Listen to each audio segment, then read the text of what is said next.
Bueno, en la clase de hoy vamos a empezar un nuevo tema. En la clase anterior terminamos los que eran los temas que involucran el práctico 3, que son ecuaciones diferenciales ordinarias de primer orden. Ahora vamos a ver lo que son las ecuaciones diferenciales ordinarias, las EDO, lineales de segundo orden.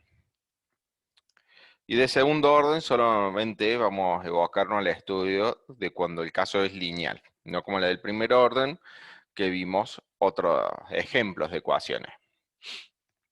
Una ecuación lineal de segundo orden va a tener la forma como la derivada segunda di más una función p multiplicada por la derivada primera más una función q multiplicada por i igual a r, donde r es otra función. O sea, toda ecuación que la puede escribir de esta forma va a ser una ecuación lineal de segundo orden. Profe, no está mostrando la pantalla. No estoy mostrando la pantalla. Muchas gracias, me olvidé de compartir. Eh,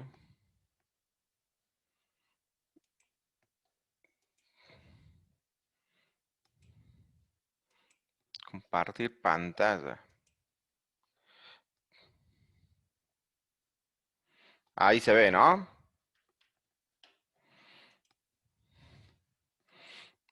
Bueno, Sí, ahí sí. todo lo que le dije antes,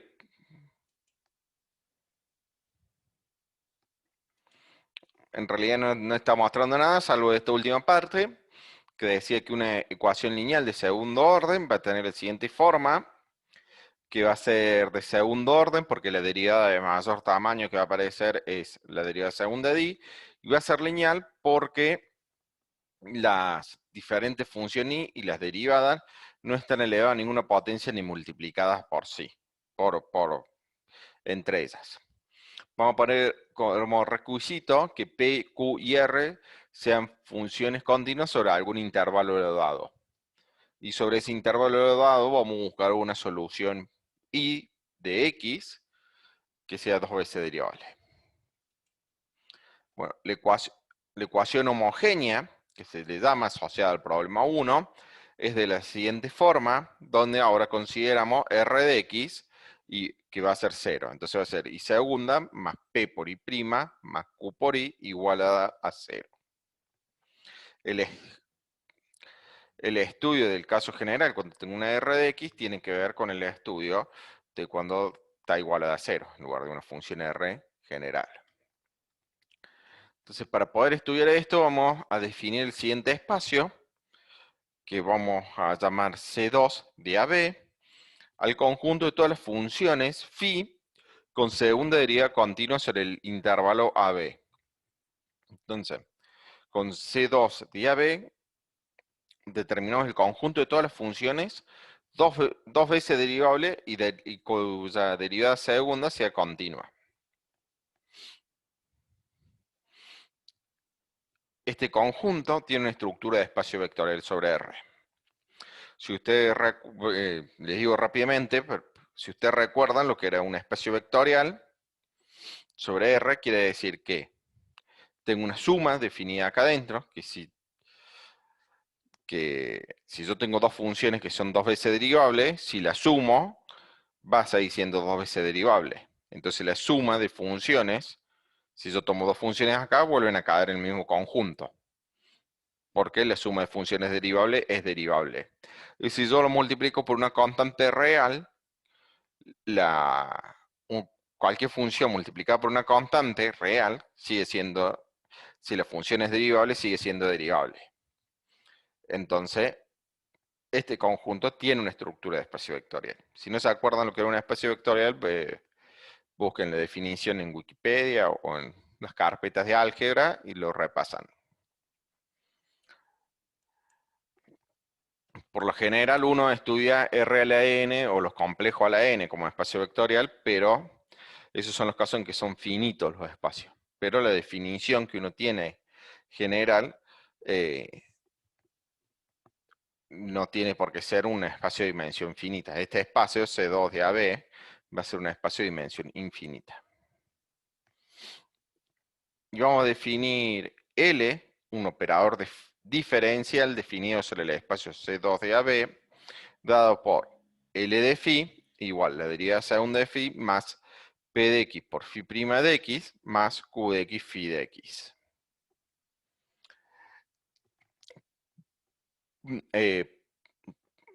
Precisamente porque queremos estudiar este operador que le llamo L, es que definimos este conjunto C2 de AB que es un espacio vectorial.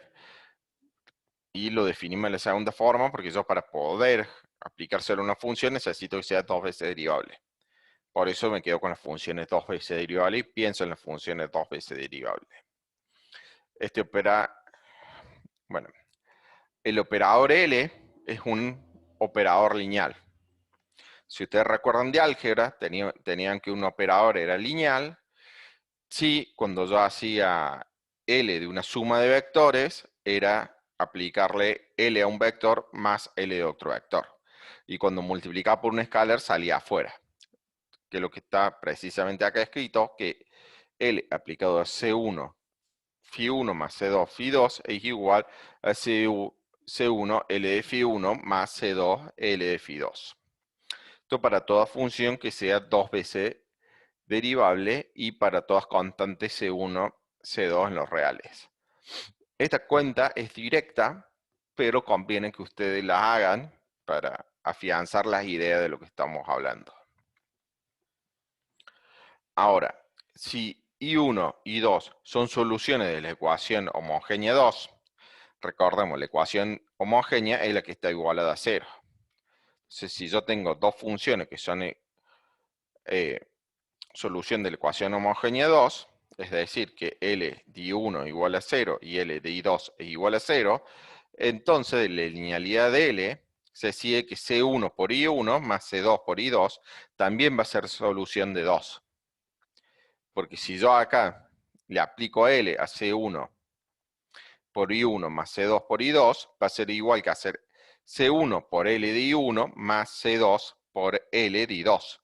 Pero al ser L de I1 y L de I2 0, todo ese resultado hace 0, entonces esta combinación lineal, que es C1 más I1, C1 por I1, perdón, más C2 por I2, cuando le aplique L también va a dar 0. Entonces, vamos a ver que para condiciones adecuadas de I1 y 2, podemos escribir toda solución del problema 2 de esa forma. O sea, que podemos, dadas dos soluciones, I1 y 2, buenas, que vamos a definir que son buenas, las combinaciones lineales de esas dos nos dan todas las soluciones del problema 2. Entonces vamos a decir cuándo pasa eso. Entonces, antes que eso, vamos a enunciar el siguiente teorema, que en el apunte aparece como teorema 17, que si consideramos un problema de valores iniciales, la derivada segunda de I más P de X por Y' más Q de X por Y igual a R de X, con Y en un X0 igual a Y0, y Y' en un X0 igual a un Y tilde 0, para P, Q y R funciones continuas en un intervalo I que contenga el punto X0, entonces existe una solución I igual a una función phi de X que resuelve este problema a valores iniciales. Es decir, que esta phi de X está definida en un subintervalito del intervalo I que contiene al X0 y que cumple todas las condiciones acá, o sea, la condición de la ecuación inicial y las condiciones de los valores iniciales para la función y su derivada primera.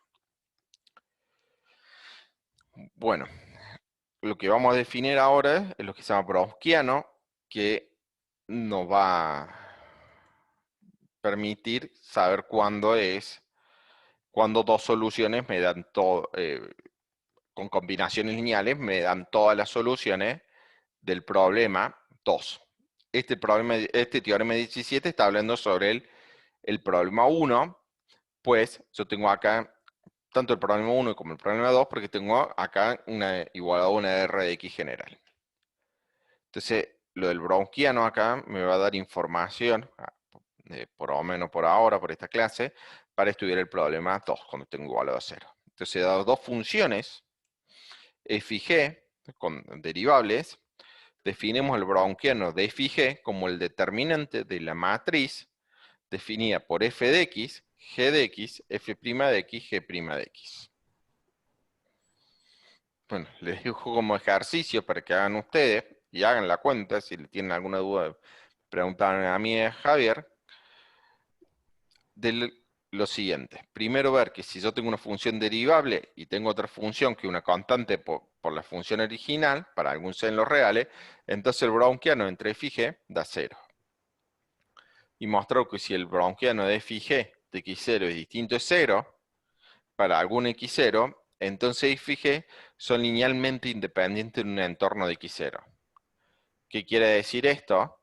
Que son linealmente independientes, de otra forma de decirlo, que g no es un múltiplo de f en un entorno de x0. El b se desprende automáticamente de a, simplemente es el a escrito de otra forma, que es lo que le acabo de decir. Bueno, ahora tenemos el teorema 18, que dice que si yo tengo I1 y 2, que son soluciones de la ecuación 2, y existe un x0, tal que el browniano de I1 y 2 de x0 es distinto de 0, entonces las soluciones de la familia I igual a C1 y 1 más C2 y 2, con C1 y C2 en los reales, incluyen todas las soluciones de la ecuación 2. ¿Qué quiere decir esto?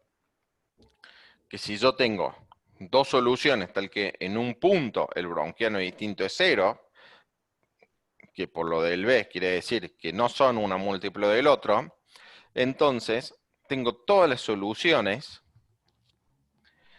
del problema haciendo las combinaciones lineales entre 1 y 2, las combinaciones lineales reales con C1 y C2. Bueno, entonces a una definición, si I1 y 2 son soluciones de la ecuación 2, tal que el browniano de 1 y 2 en un x0 distinto de 0, para algún x0 en i, decimos que I1 y 2 es el conjunto fundamental de todas las soluciones de la ecuación 2 sobre el intervalo i. Y le llamamos conjunto fundamental porque, lo que dije recién, haciendo combinaciones lineales entre estas dos soluciones, obtengo todo el resto de las soluciones. Bueno, una pregunta que nos podemos hacer es si toda ecuación diferencial de la forma 2, de la forma del homogéneo es igual a 0, si siempre posee un conjunto fundamental de soluciones. Esto es positivo, esto es cierto, esto sí lo puedo hacer porque por el teorema 17 va a existir una solución y 1 del problema 2 tal que, o sea, donde tengo acá el teorema 17, pongo r de x igual a 0 y voy eligiendo x0 y 0 y 0 tilde vamos a elegir. Entonces pensamos r de x0 igual a 0 para tener el problema 2 y pedimos que i1 en x0 sea igual a 1 y prima en 1 de x0 sea igual a 0. Y también va a existir otra solución tal que i2 de x0 sea igual a 0 y la derivada de i2 en x0 sea igual a 1. Entonces, si uno calcula el browniano entre estas dos funciones, el punto x0 me dará 1. Entonces, por lo que dijimos recién, por la definición, y 1 y 2 forman un sistema fundamental de la ecuación 2.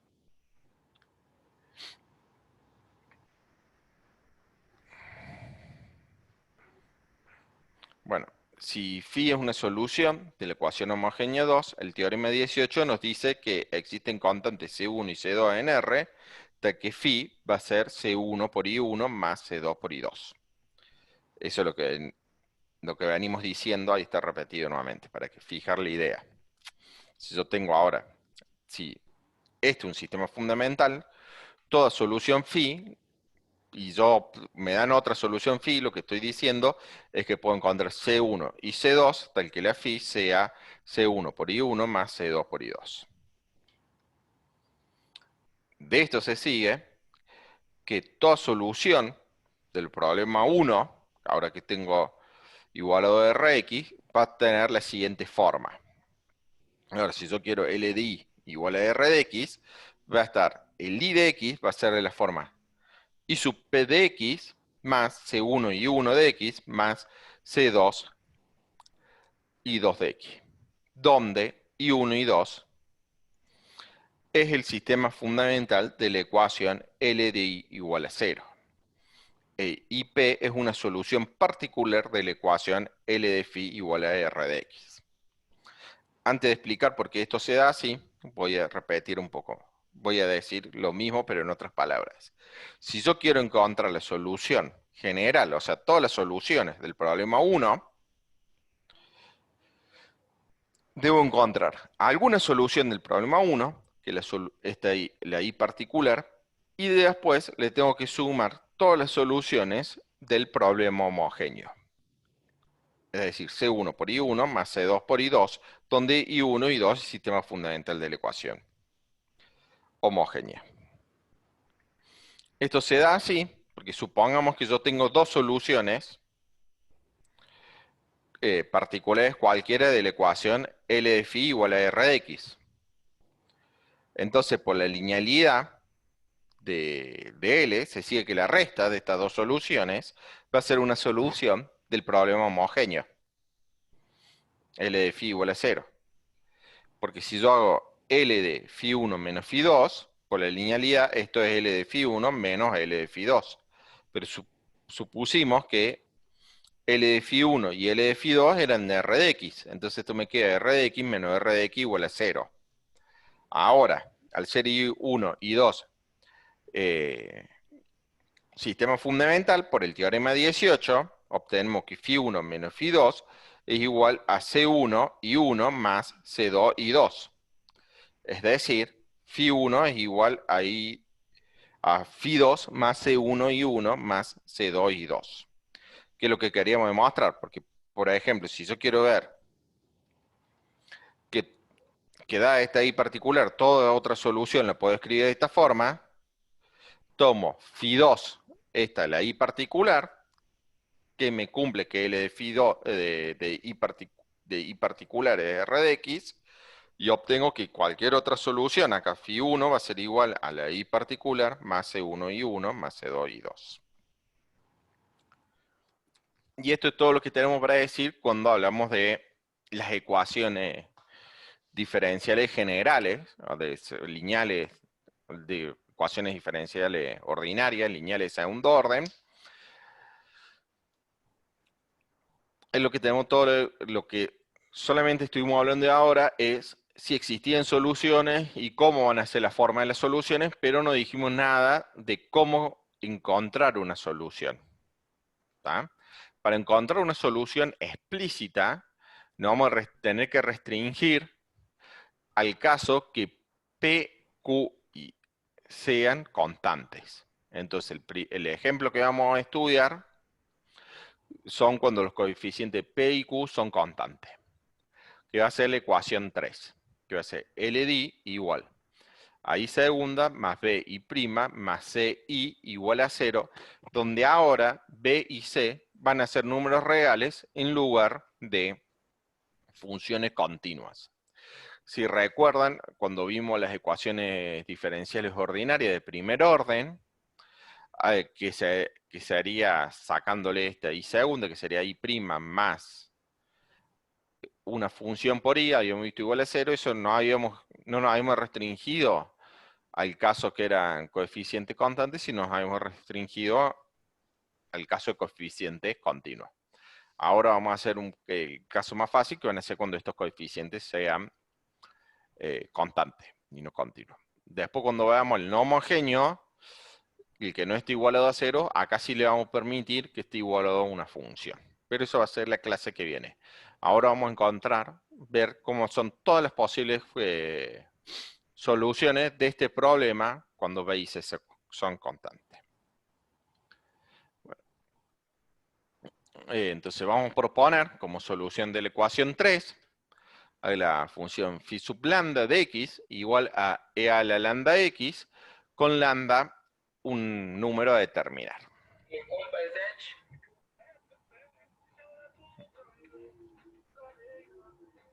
Por favor, voy a apagar el micrófono que lo tiene ahí prendido. Entonces, calculamos la derivada de esta función, que es la que queremos, que es la que proponemos como solución de nuestro problema 3. Entonces, como una exponencial, cuando derivamos, la derivada va a ser la misma exponencial multiplicada por lambda, que sería la derivada primera. Cuando calculamos la derivada segunda, me queda un lambda cuadrado por la misma función exponencial. Entonces, ahora que tenemos, ya sabemos cómo va a ser la función phi lambda, phi prima de lambda y phi segunda de lambda, lo reemplazamos en la ecuación L sub b. Acá vamos a hacer L sub phi de lambda. Entonces, L sub phi de lambda me va a quedar lambda al cuadrado por e a la lambda de x más b por lambda e a la lambda de x más c por e a la lambda de x. Saco factor común ese e a la lambda de x y vamos a tener lambda cuadrado más b lambda más c, todo eso multiplicado por e a la lambda de x. Y yo quiero que eso sea igual a 0. Pero yo cuando tengo el producto de dos números, para que ese producto sea igual a 0, necesito que alguno de esos números sea igual a 0. Como la función exponencial e a la lambda de x nunca es 0, porque la función exponencial siempre es mayor que 0, tiene que ser e a la lambda al cuadrado más b a la lambda más c igual a 0. Entonces, L de phi lambda va a ser igual a 0 si solamente si lambda cuadrado más b lambda más c es igual a 0. De esto se sigue que phi lambda es solución del problema 3 si solamente si lambda es una raíz del polinomio lambda cuadrado más b lambda más c. Entonces uno sabe calcular las raíces a través de Bhaskara, aplica Bhaskara y obtiene dos raíces, lambda 1 y lambda 2. Entonces, vamos a dividir en 3 los casos, considerando cuando tengo dos raíces, lambda 1 y lambda 2, distintas, reales, que en este caso b cuadrado menos 4c es mayor que 0. Después tenemos el caso que las raíces sean iguales, es decir, una raíz doble, en este caso b cuadrado menos 4ac es igual a 0. Y el último caso es cuando tenemos raíces complejas conjugadas, que va a ser cuando b cuadrado menos 4ac es menor que 0. Entonces, cuando tengo la raíz de un número negativo, me aparece un número imaginario i. Entonces van a ser conjugadas, es decir, que lambda 1 va a ser igual a lambda 2 conjugado, van a ser reales, y la parte imaginaria de ambas van a ser distintas de 0. Bueno, entonces empecemos a estudiar estos tres casos. Empezamos por el primero, que es el más sencillo. Para este caso tenemos el lambda 1 de x y el lambda 2 de x, dos soluciones, al ser lambda 1 y lambda 2, soluciones de raíces del problema, o sea, soluciones del problema de p lambda igual a 0, raíces del polinomio, van a ser soluciones de la ecuación diferencial 3, del problema homogéneo con coeficientes constantes. Entonces tenemos que ver que es un sistema fundamental. Para ver que es un sistema fundamental tenemos que calcular el browniano y encontrar que si en algún punto ese browniano es distinto de 0. Entonces, calculamos el browniano de entre estas dos funciones. Recordamos que era el determinante, en este caso de e lambda 1 de x. Acá abajo ponemos la derivada, entonces bajo el lambda 1. Acá queda e a la lambda 2 de x y acá su derivada. Y esta x y acá está de más.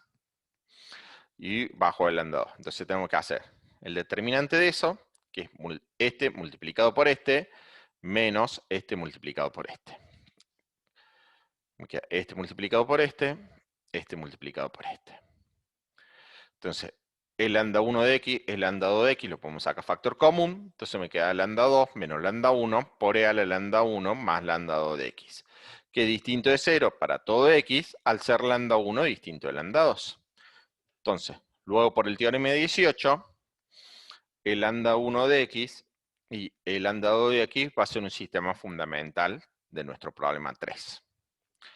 Ya se está terminando el tiempo de la reunión de Zoom. Nos desconectemos, ahí